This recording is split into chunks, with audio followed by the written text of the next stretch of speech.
Pero bago tayo magpatuloy ay pakilike ang ating video. Ganon din ang subscribe button, pati na rin ang bell icon para lagi kayong updated sa mga parating ko pang mga uploads.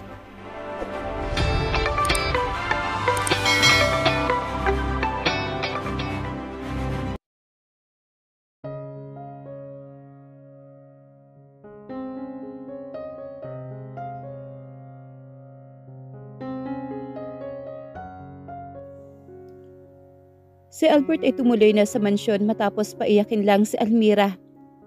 Ang gusto lang naman niya ay maibahagi ang mga plano niya kay Almira dahil alam niyang ito lamang ang nakakaintindi sa kanya.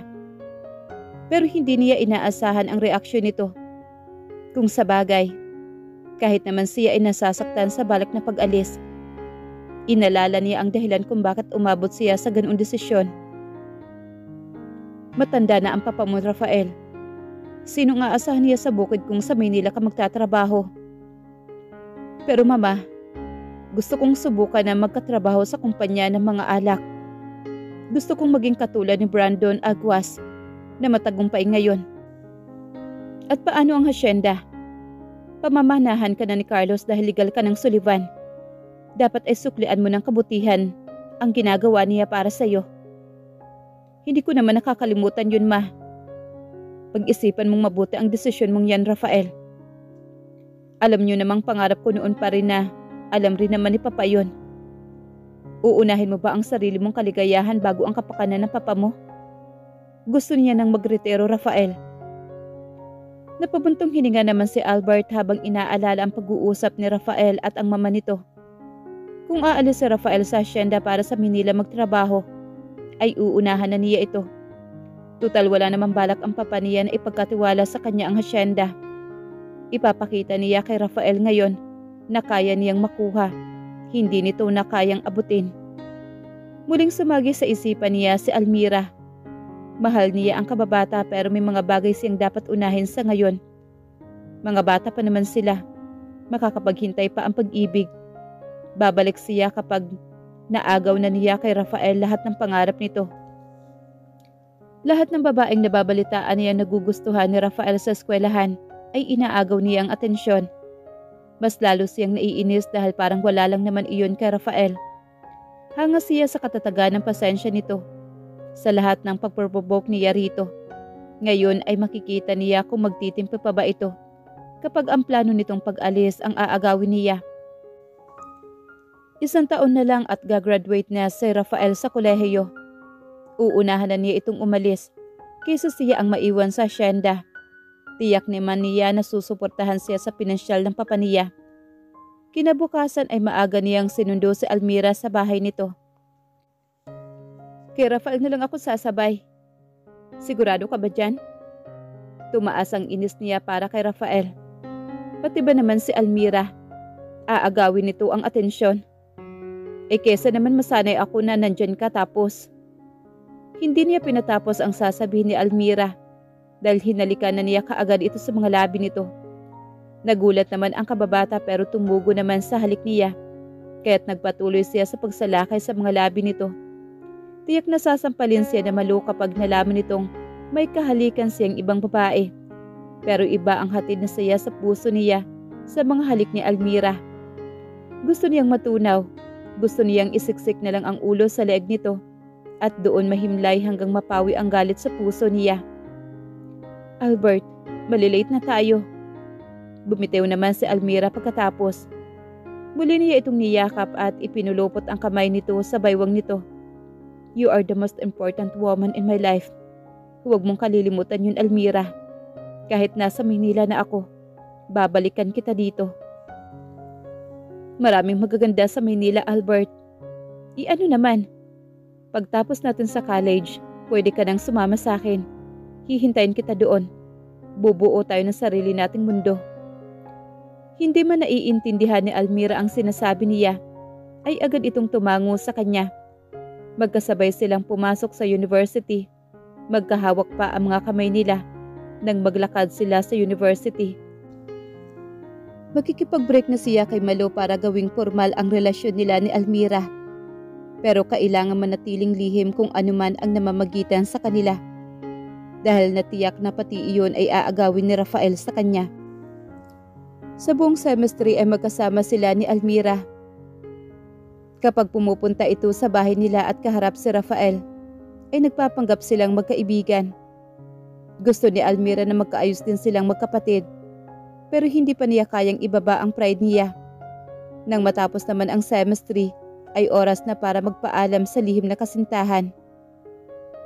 Sigurado ka ba talaga na sa Maynila ka mag-aaral? Tanong naman ni Almira na may lungkot sa mga mata nito.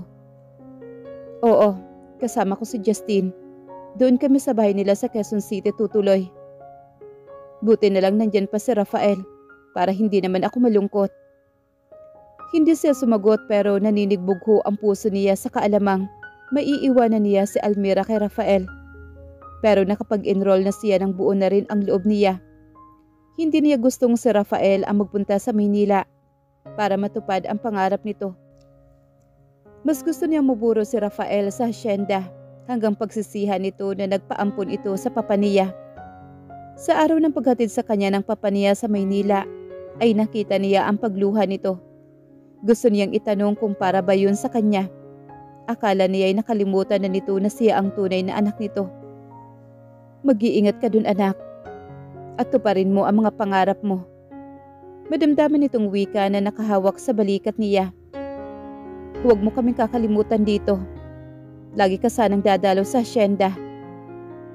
Hindi niya napigilan ang pangilid ng luha kung dalawa lang sila ng papa niya doon, ay hindi niya naman ito iiwan. Pero siya na ang estranghero dito sa ngayon. Siya ang hindi kabilang sa pamilya nila. Mag-iingat ho ako doon papa. Huwag ka mag-alala sa akin. Dahil kasama ko naman si Rafael. Ikaw ang palaging mag-iingat dahil hindi mo kabisado dito ang Maynila. Nang makaalis ang papa niya ay parang may batong nakadagan sa dibdib niya. Tuluyan na niyang ipinaubaya kay Rafael ang papa niya at ang hasyenda na dapat ay sa kanila ng mama niya. Pero maaga pa siyang naulila sa ina, kaya't dumating sa buhay nila si Rafael at ngayon ay naaagaw na nito ang lahat sa kanya, maliban kay Almira. Lumipas sa mga buwan, nakasanayan na rin niya ang buhay sa Maynila. Masaya, makulay, maingay. Pero bumabalik siya roon para dalawin si Almira. Nangangamba siya dahil ito ang laging kasama ni Rafael ngayon. Aaminin niya sa sarili niya na kahit gaano kasaya sa Maynila, hinahanap ng puso niya ang mga ngiti ng kababata niya. Si Almira ang dahilan kung bakit siya bumabalik sa La Union, bukod sa papa niya. Buwanan siya umuwi pero dumadaan siya kaagad sa bahay ni Almira. Imbis na sa kanila, ngayon ay ginagabi siya dahil nagkayayaan sila ni Justine at ang iba pa niyang kaklase sa inuman. Hi love! Yumakap siya kay Almira nang puntahan niya ito sa bahay nito. 8:00 na ng gabi. Nakakalat sa higaan nito ang libro at notebook dahil may tinatapos pa itong assignment. Bitiwan mo nga ako. Tumayo ito sa kama para lumayo sa kanya. Bihira na nga lang ako umuwi, ang sungit mo pa. Yun na nga eh, minsan ka na lang umuwi dito. Inuuna mo pa ang pagpunta sa birthday ng kabarkada mo. Kanina pa ako naghihintay kaya sa'yo. Natapos na kami maglibot ni Rafael sa dagat. Lumubog na ang araw, wala ka pa rin. Palakad-lakad siya sa silid dahil sa kaiiwas niya rito. Huwag ka na magalit, may pasalubong naman ako sa'yo. Niyaya kasi kami ni Justin na uminom eh. Umuwi ka na nga Albert? Nagmamatigas pa rin na wika nito at itinataboy siya nito. Akala mo ba hindi ko alam na may girlfriend ka sa Maynila? Kanino mo naman nabalitaan yan? Nakita ko sa post ni Justin sa account niya. Nakaakbay ka pa nga dun sa babae. Kasama lang namin sa bar yun. Nagpa-picture kami kaya umakbay ako. Magpo-post din ako ng picture natin para alam nila na hindi na ako available. Okay na ba yun sa'yo? Umira pa rin ito pero tumigil na sa paglalakad. Niyakap na rin niya ito ng tuluyan para hindi makawala sa kanya. Huwag ka nang magalit. Hindi kita ipagpapalit sa kahit kaninong babae sa Maynila. Binubolang mo lang ako palagi. Wika nito na gustong umiyak. Iniharap niya ito sa kanya at kinuha sa bulsa ang binili niyang kwintas. para sa pinakaimportanteng babae sa buhay ko. Isinot niya ang kwinta sa leg nito sa kamapusok na hinalikan. Nakainom siya kaya't malakas ang loob niyang halikan si Almira ng ganoon. Albert, itinulak nito ang dibdib niya pero mahigpit ang pagkakahawak niya sa dalaga. Baka pumasok si Papa. Umalis siya kanina pagdating ko. Birthday ni Konsehal Jokno ngayon, hindi ba? I missed you. Na-miss din kita, Albert. Buti naman umuwi ka pa dito. Ang dami-dami mo ng kasamang babae sa Maynila. Ikaw nga lang ang gusto ko. I missed you. Pwede bang dito na ako matulog? Bukas na ako uuwi sa amin. Hahanapin ka ng papa mo. Hindi ako nagsabi na uuwi. Dapat kasi kila Justin ako matutulog. Hindi lang kita matiis na hindi kita makita.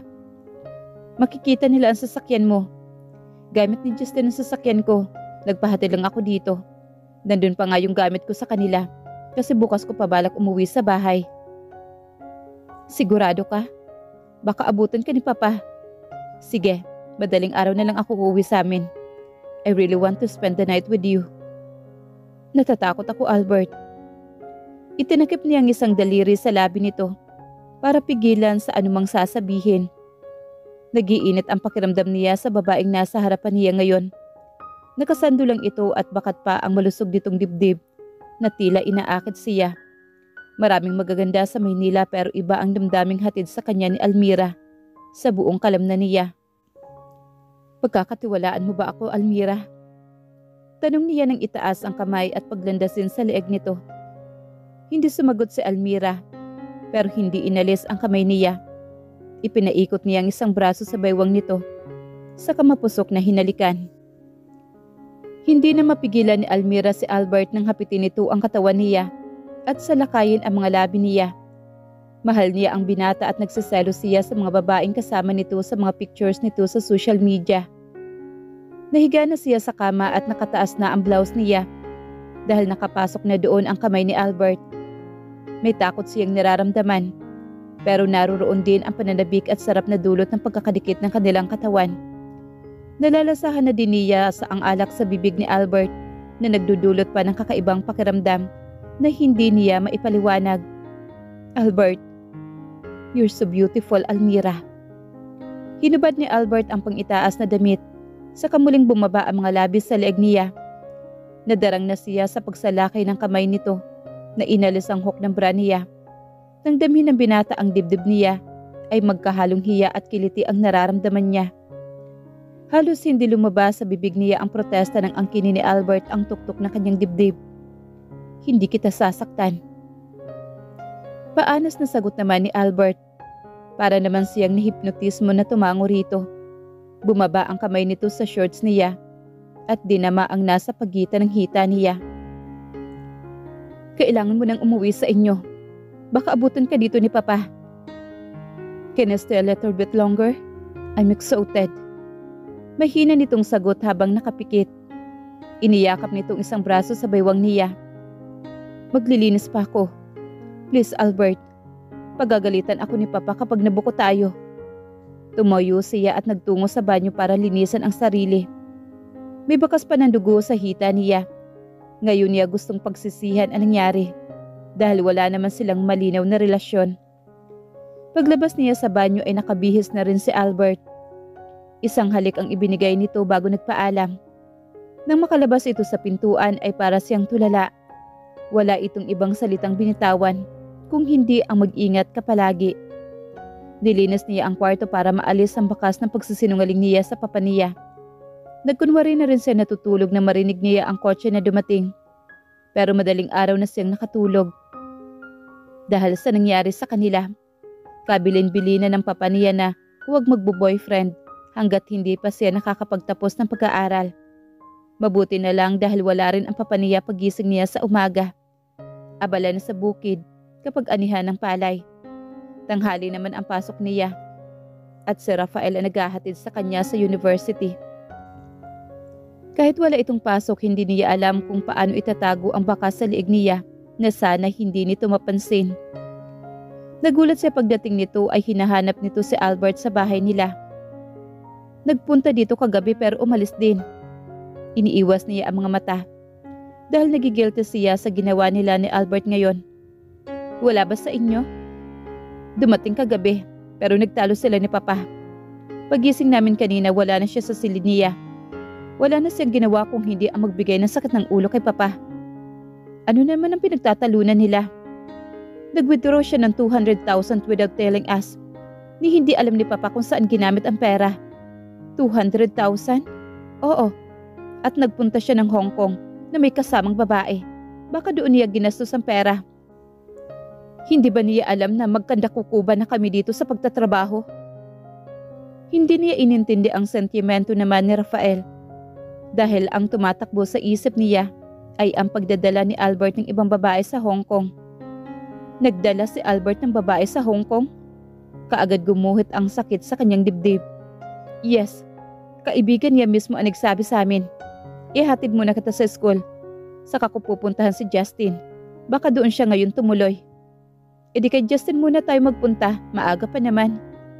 Pinilit niyang itago sa sulok ng dibdib niya ang sakit na kanyang nararamdaman. Pagkatapos niyang ipagkaloob kay Albert ang sarili. At ganito pa ang kailangan niyang malaman. Sure, tara na. Sumunod siya kaagad kay Rafael sa kotse. Pagdating nila sa bahay nila Justin, ay wala na doon si Albert. Kinuha lang niya yung sasakyan niya pero umalis din siya kaagad. Wika naman ni Justin kay Rafael. Sino ang kasama niya sa Hong Kong? Madalas ba siyang lumalabas ng bansa? Tanong naman ni Rafael. Halos hindi na siya makahinga sa mga nalaman mula kay Justin. Gusto niyang pagsisihan na nagpakabulag siya sa pagmamahal niya kay Albert. Si Lot, ang kasama niya sa Hong Kong. Siya ang kinalolokohan ngayon ni Albert. Mayaman din kasi si Lot, kaya nakikipagsabayan siya sa gastos. Nobya na ba niya si Lot? Halos sumabog naman ang dibdib niya sa kaba. Doon nga siya nakatira sa babaeng yun eh. Bihira na siyang umuwi sa bahay. Gusto nang lumabas ng luha niya sa mga mata. Kaya't kinagat niya ang ibabang labi niya. Hindi dapat malaman ng lahat ng tao dito sa La Union kung gaano siya nagpakatanga. Hindi nga nagpaalam si Albert sa kanya bago umalis sa kabila ng matatamis nitong halik kagabi. Pakiramdam niya ay ginawa lang siyang parausan dahil nasa Maynila ang totoong nobya nito. Sa kabila ng sakit ay pilit siyang nagpakatatag. Wala siyang narinig na kahit mensahe o tawag man lang kay Albert. Pagkatapos ng gabing iyon, tiyak na sa susunod na buwan na ulit na uuwi ito. Kapag pupunta ito sa kanya ay magpapanggap siyang wala ring pakialam. Bakit nakatulala ka dyan?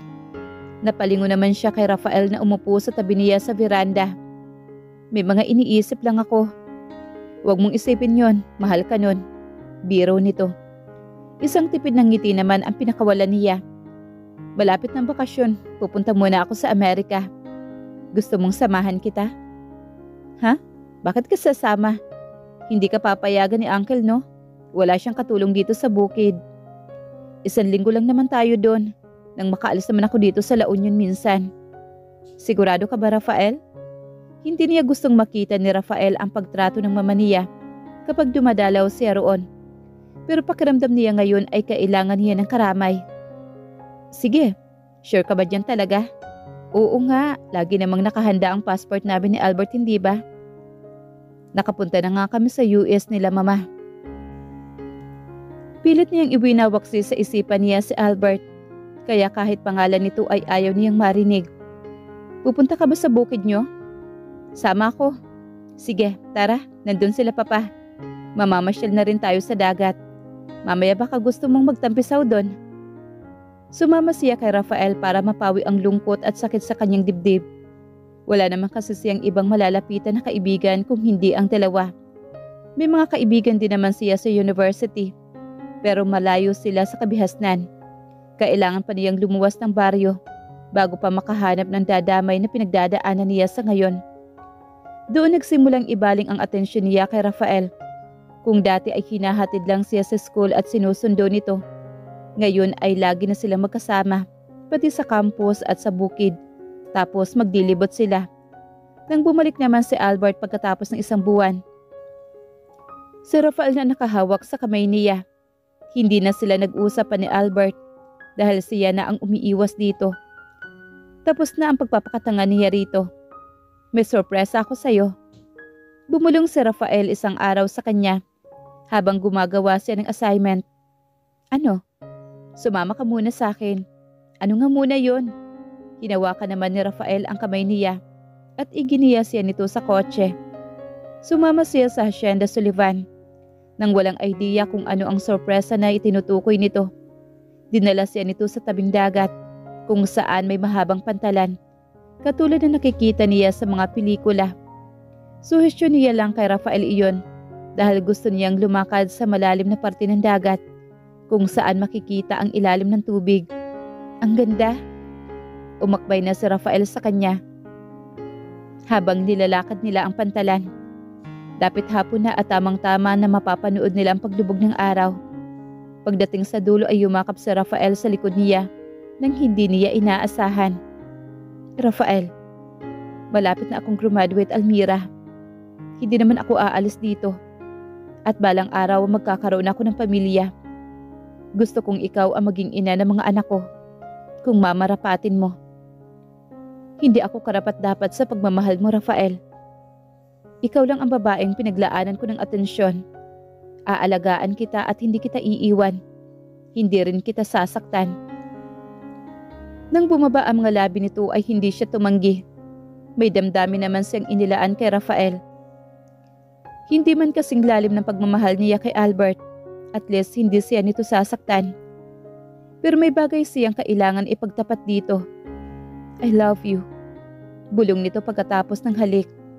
Nalilito siya sa dapat niyang gawin. Gusto niyang kalimutan si Albert at kung ang bagong pag-ibig ang sasagot ay susubukan niya. Pero hindi sana si Rafael.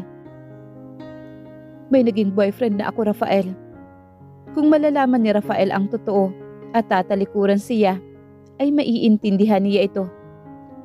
So, mahal mo pa ba siya? Hindi na. Pagsisinungaling naman ni Almira. Pero ano? May nangyari na sa amin.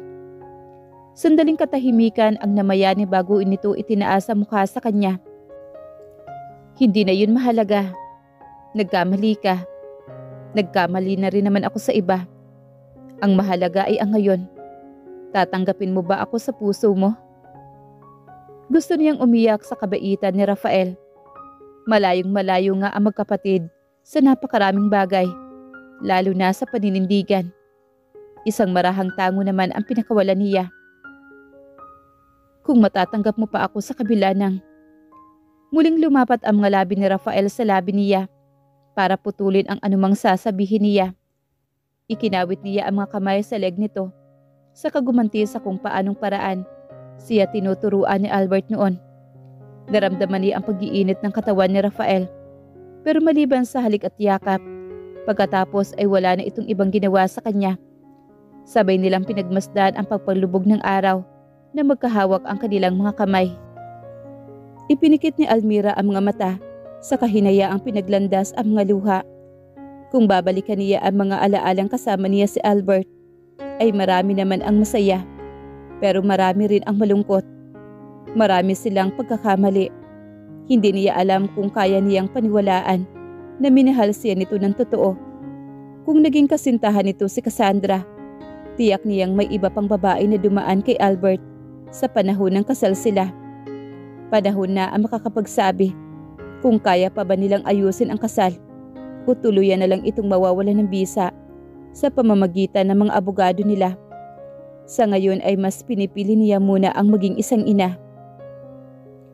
Nakikiusap si Rafael kung pwede kaniyang makausap, anak. Mahinang wika naman ang papa niya. Kung si Albert yun ay hindi ko pagbibigyan. Pero si Rafael ay naging mabuti sa iyo sa lahat ng pagkakataon. Hindi ko alam kung paano ako magsisinungaling. Marahan naman siyang umiling. Palagi na lang nasasangkot si Rafael sa problema niya. Sa kabila ng kataksilan niya rito noon. Tama na ang panggugulo niya sa buhay ng dating kasintahan. Buntis na rin si Cassandra. Hindi niya gusto pang magdulot ng abala sa dalawa. Kung ayaw mo makausap sa Rafael, ay ako na lang, Almira. Sana pagbigyan mo kami. Napalingon siya na marinig ang tinig ni Cassandra. Katabi nito si Rafael na nakaakbay sa asawa. Hindi niya mapigilan ang umiyak. Dapat ay kasama niya si Albert ngayon. Dapat ay nakaakbay din ito sa kanya. Uhawak ang kamay niya. Tumango siya sa ama bilang pagsang-ayon na makipag-usap siya sa dalawa. Tatalikod na rin sana si Rafael nang pigilan niya ito. Manatili ka rito, Rafael. Lumapit si Rafael sa kanya, sa halip ay mahigpit siyang niyakap nito. Lalo na siyang humagulhol sa dibdib nito at inilabas lahat ng emosyon na kinikimkim niya sa mahabang panahon.